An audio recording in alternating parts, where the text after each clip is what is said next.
The bigger your dream is, the earlier you're going to have to get up. The longer you're going to have to stay up. The bigger your dream is, the more effort you're going to have to put in.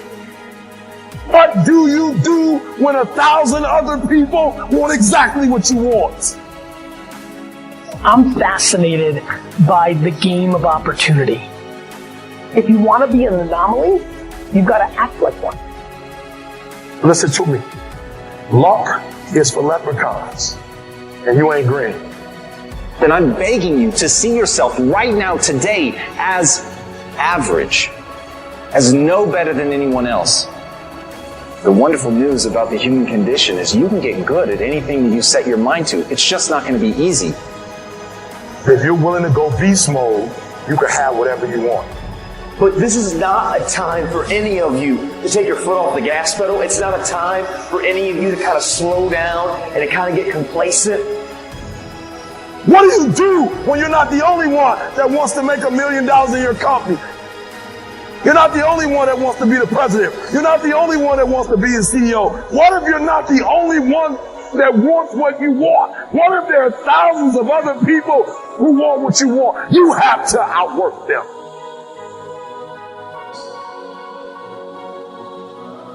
You're thinking, I'm going to work hard for 10 years, then I'll relax. And if that's what you're thinking, this ain't for you.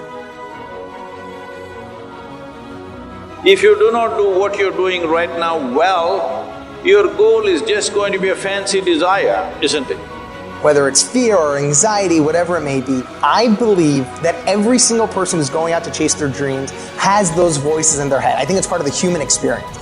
Stay strong, have faith, keep pushing through. I've said this before, and I'm living proof of it, is that on the other side of your struggle is something good. On your other side of your struggle is something better. On the other side of your struggle is some sort of success. So I'm here to tell you today that you can have anything you want, be anyone you want, but you're gonna have to work. See, dreams, aspirations, they're not easily attained. But one of the hardest things to do is to keep going, is to keep chasing.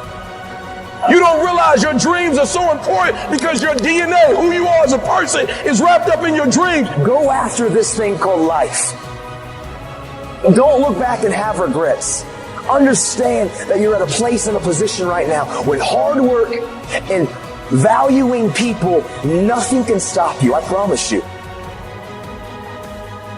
Working your land will change anybody's life. There's a proverb that says, he who works his land will have abundance. But if you chase fantasies, you lack wisdom. And people say, well, what's your land? Your land is what's in front of you. If you're in the 7th grade, work your 7th grade land. If you're the cameraman, work your land. If you're a janitor, work your land. If you're a single mother, work your land. Your land is what's in front of you. So I started studying the law of the harvest, of working your land to get a harvest. You got to plow the ground, you got to plant the seed, you got to water the seed, and then you reap a harvest. And I think that mostly in the age of social media, people see guys like you and Gary Vee and others, and they think that they can go from bam to bam. It's not going to happen. You got to work your land. You got to plow, plow, plow, plow, plow, plow, plow. And you got to plant the right seeds. See, if we go back to your life, somewhere, somehow, you were planting some good seeds. And one time, and if I bring up Oprah once in a while, because I love her, she's my real sister. We were just me and her in her backyard. And she goes, I love to work your land because, she goes, it's right. I planted the right doggone seeds. See, every day you got negative seeds and positive seeds. And people that are selfish, man, you're just planting negative seeds that are not going to come back positive. So when you plow and you plant the right seeds and you water them, which is repetition, it doesn't look like it's going to grow. Come on, man. You're working at Taco Bell, making gorditas, taking care of the Chihuahua. Doesn't look like it's working. And all of a sudden, man, payday is on its way. And that harvest just starts to kick. Another sunrise provides another opportunity for you to undo the unwise things that you did that almost led to your academic demise. Since health is wealth, you exercise your option to revise your study habits. And to the surprise of not only you, but all of your instructors and advisors, you all of a sudden appeared smarter and wiser. See, they had you flagged for failure, but never had the heart to tell you. I know so many students can relate to the struggles in this story, but very few ever overcome and achieve the glory, because so many fit into the woe is me category instead of the oh it's me category, which 9 out of 10 times it is. See, you're the one that keeps getting to class late.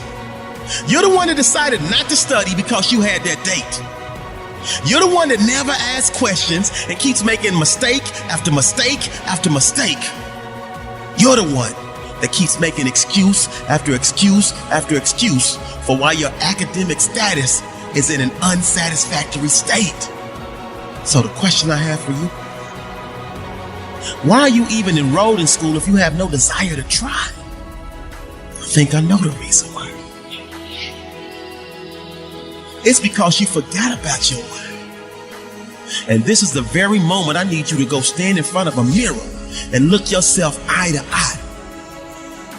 It's hardship time, because you were born with greatness embedded in your soul. You were born with a gift to share and a phenomenal story to be told. You were born with a will to succeed and the brilliance to create and achieve goals. You were born to be mentally and physically rich and receive your pot of gold. But up to this point, your storms have not produced a rainbow. And thus it's time for you to take a different angle, a different approach. So right now, I'm your new mentor. I'm your new coach. And I'm not here to stroke your ego. I'm here to get you away from them turkeys and back to soaring with them eagles. Because you forgot that you said your why was to be the first one from your family to graduate with honors. You said your why was to never again be average, and to do that, you had to be a scholar. You said your why was. You fill in the blank. And let that be all the fuel that you need to put back in your tank. And now that you're re-energized, I expect you to quickly rise up your class rank and get back on track to graduate, which means more money in the bank. You can thank me later. But right now, you got a paper that's due. And you got to do what you got to do, which means focus, concentration, and execution until you get through. So this is the moment that your gray skies of academia turn blue.